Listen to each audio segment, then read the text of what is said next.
services for OB.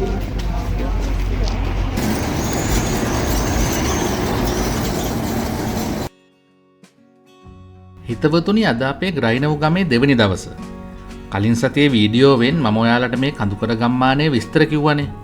අද අපි යන්නේ මේ ගම ආසන්නයේ තියෙන ප්‍රධානම නගරයට. ඒකේ නම තමයි ගාමිෂ් පාට්නකර්කන්. අපි ඉන්න ග්‍රයිනව් ගමේ ඉඳලා පැය භාගයක විතර බස් ගමනක් තියෙනවා එතනට. නගරයට ගියාට පස්සේ අපි වින්ටර් ඔලිම්පික් ක්‍රීඩාංගණයකට වගේම ජල දුර්ගයක් තරණය කරන්නත් බලාපොරොත්තු වෙනවා. ඒ වගේම නගරයේ තියෙන ලස්සනම වීදියට යන්නත් අපි අදහස් කරගෙන ඉන්නවා.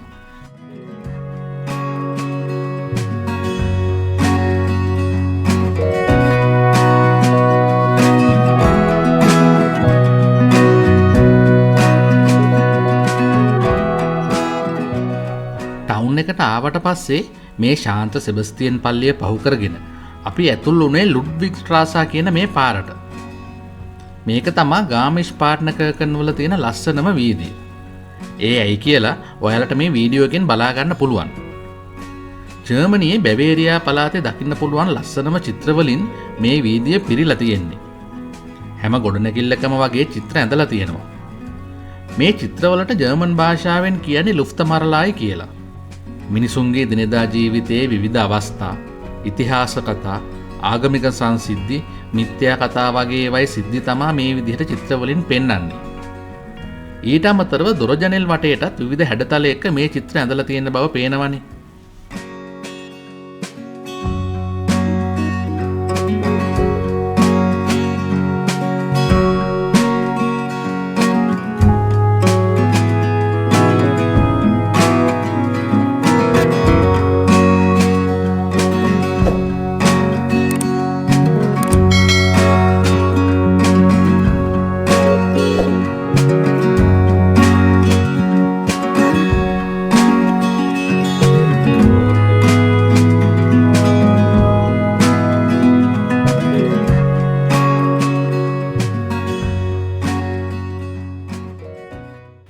මේ ගාමිෂ් පාට්නකර්කන් කියන්නේ ගම්මාන දෙකක්. ගාමිෂ් කියන්නේ එක ගමක්. පාට්නකර්කන් කියන්නේ තව ගමක්. 1936 අවුරුද්දේ මේ ප්‍රදේශයේ තිබ්බ ශීත ඍතු ඔලිම්පික් තරඟාවලිය සඳහා තමයි මේ ගම් දෙක එකතු කරලා තනි නගරයක් බවට පත් කරලා තියෙන්නේ. මේ අවට තියෙන්නේ ඇල්ප්ස් කඳු නිසා ශීත කාලෙට ගොඩක් සංචාරකයෝ මේ ප්‍රදේශයට එනවා ස්කී කරන්න.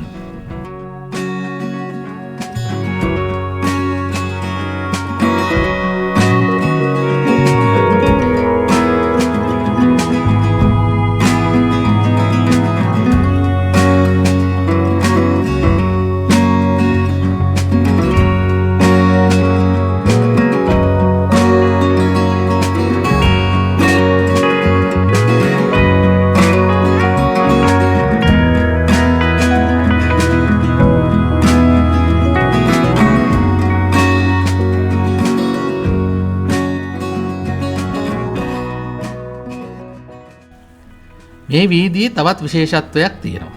ඒ තමයි අතීතයේ රෝම වෙළඳ මාවතක් මේ ඔස්සේ තිබිලා තියෙන එක.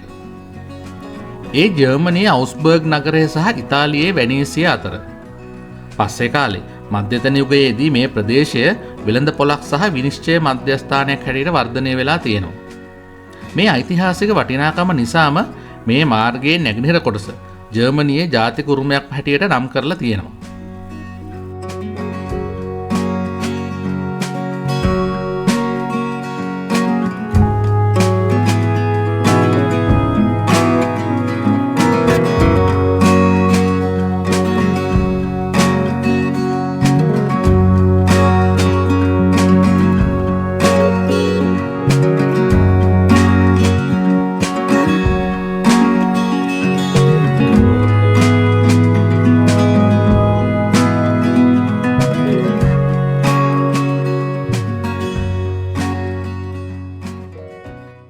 හිතවතුනි මේ ලුඩ්විග් ස්ට්‍රාසා වීදිය දෙපැත්තේ දිගටම පුංචි කඩසාප්පු, සාම්ප්‍රදායික බැවේරියානු ආපනශාලා, තැබෑරුම් දකින්න පුළුවන්. සංචාරකයන්ට අවශ්‍ය විවිධ කෑම වර්ග, අත්කම්, සැමරුම් වර්ග වගේ දේවල් මෙතනදී මිලදී ගන්න අවස්ථාව තියෙනවා. ඔයා ආස කරන්නේ ඉතිහාසයටද, ගෘහ නිර්මාණ ශිල්පයටද, එහෙම නැත්නම් නිකන් shopping කරන්නද? ඒ ඕනම දෙයකට ගැලපෙන විදියට මේ වීදිය සකස් වෙලා තියෙනවා.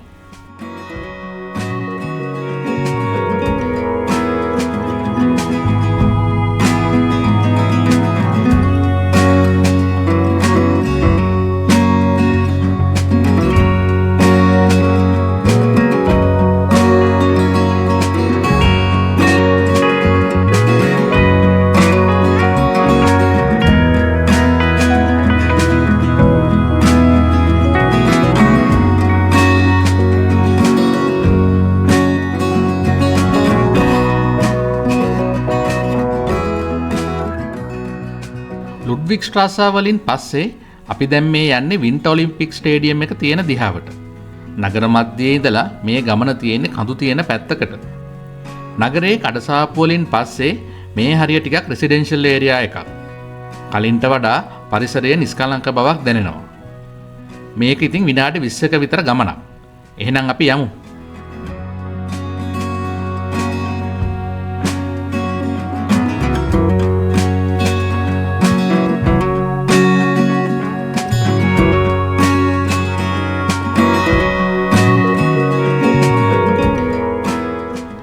ඔන්න අපි දැන් ඇවිල්ලා ඉන්නේ ඒ වින්ටර් ඔලිම්පික් ස්ටේඩියම් එක තියෙන තැනට. 1936 අවුරුද්දේ ශීත ඍතු ඔලිම්පික් තරඟාවලිය පවත්වලා තියෙන්නේ මෙතන. ඒ ජර්මනිය හිට්ලර්ගේ නායකත්වය යටතේ තියෙන කාලේ දෙවන ලෝක යුද්ධයට කලින්. හිට්ලර් පවා ඒ කාලේ මෙතන තරඟ බලන්න ඇවිල්ලා තියෙනවා. ප්‍රධාන ඇල්ප්ස් කඳු පන්තියට සම්බන්ධ කඳු කොටස් තමයි මෙතනත් තියෙන්නේ. අද වෙනකොටත් මෙතන ජාත්‍යන්තර ස්කී ජම්පින් තරඟ පැවැත්වෙනවා.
එතනින් පස්සේ අපි යනවා මේ ගාමිෂ් පාට්නාකර්කන් වල තියෙන හරිම ලස්සන ස්වභාවික තැනකට. එතනට කියන්නේ පාට්නා ගෝජ් කියලා. ගෝජ් එකක් කියලා සාමාන්‍යයෙන් හඳුන්වන්නේ ජල දුර්ගයක් වගේ තැනක්. එතනටත් විනාඩි 15ක විතර පයින් ගමනක් තියෙන්නේ. නැත්නම් අස්ස කරත් එක යන්නත් පුළුවනි.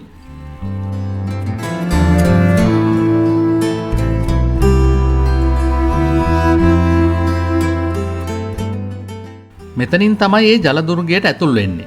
පාට්නා ගංගාව මේ පටු කඳු අතරින් අවුරුදු දහස් ගණනක් තිස්සේ ගලාගෙන යාම නිසා තමයි මේ ජල දුර්ගය හැදිලා තියෙන්නේ. දෙපැත්තෙන්ම මීටර් 80ක් විතර උස කඳු දකින්න පුළුවන්. සංචාරකයින්ට මේ ජල දුර්ගයේ අයින දිගේ ඇවිදගෙන යන්න පුළුවන් විදියට හදලා තියෙනවා. අපේ මේ ජල දුර්ග තරණය ගැන වෙනම වීඩියෝවක් මම ඔයාලට ලබන සතියේ ගේනවා. ඒක වෙනමම බලන්න ඕන ලස්සන අත්දැකීමක්.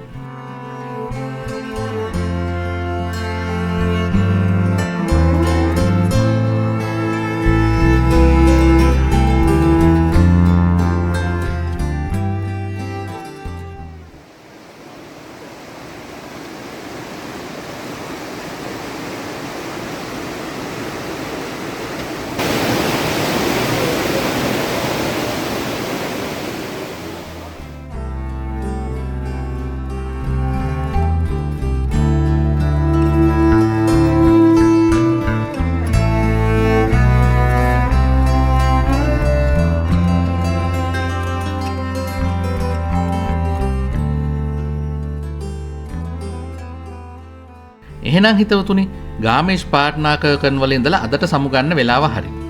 ඊළඟ වීඩියෝවෙන් අපි මේ පාට්නා ජල දුර්ග තරණය ගැන බලමු.